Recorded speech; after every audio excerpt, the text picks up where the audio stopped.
Hello friends, welcome to Gem Academy.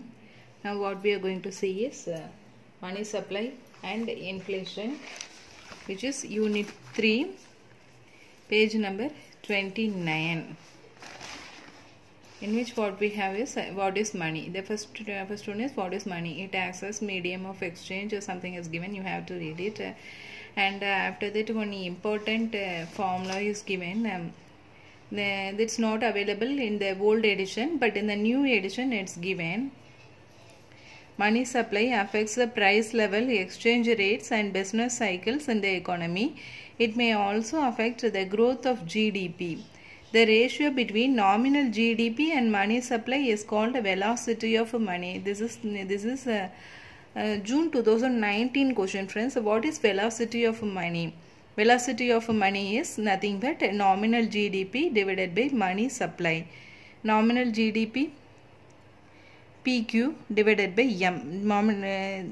This one we need not remember. This one is enough. Nominal GDP divided by money supply is known as velocity of money.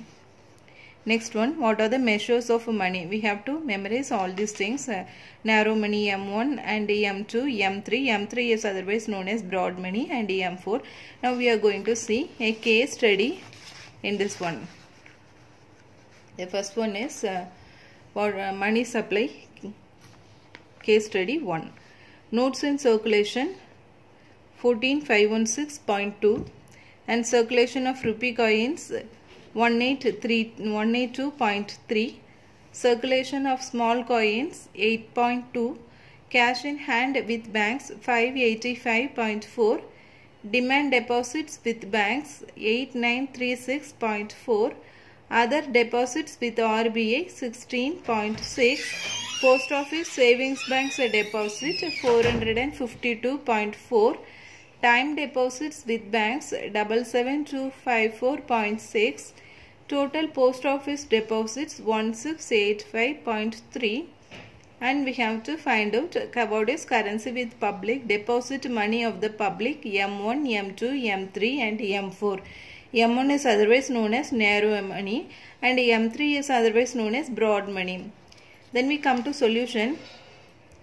Currency with public, for which the formula is notes in circulation plus circulation of rupee coins plus circulation of small coins minus cash in hand with bank. So just a direct substitution of the formulas. Notes in circulation, circulation of rupee coins, circulation of small coins. Even the coins, they are in circulation. So this is notes in circulation. These are all currency with public only. Circulation of rupee coins, circulation of small coins minus cash in hand with banks. So the solution is 14121.3. And next, deposit money of the public.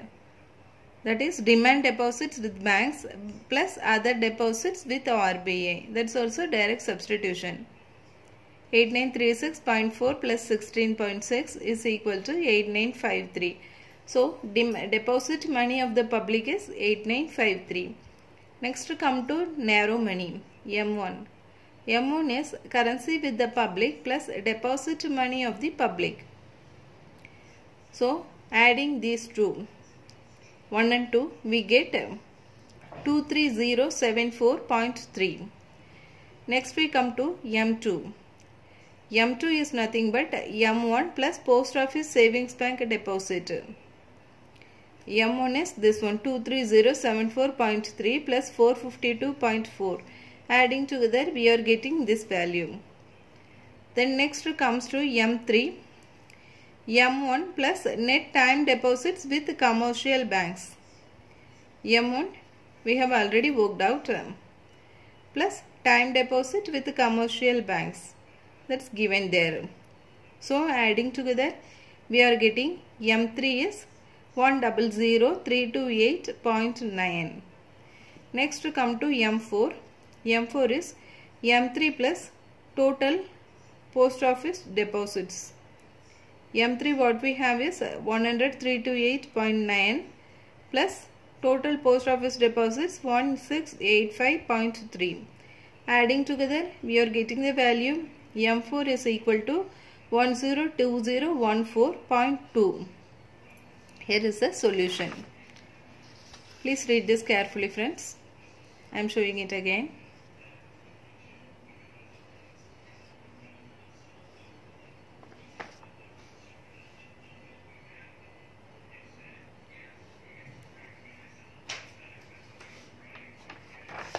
Thank you, friends. Thank you for watching this video and kindly subscribe to GEM Academy.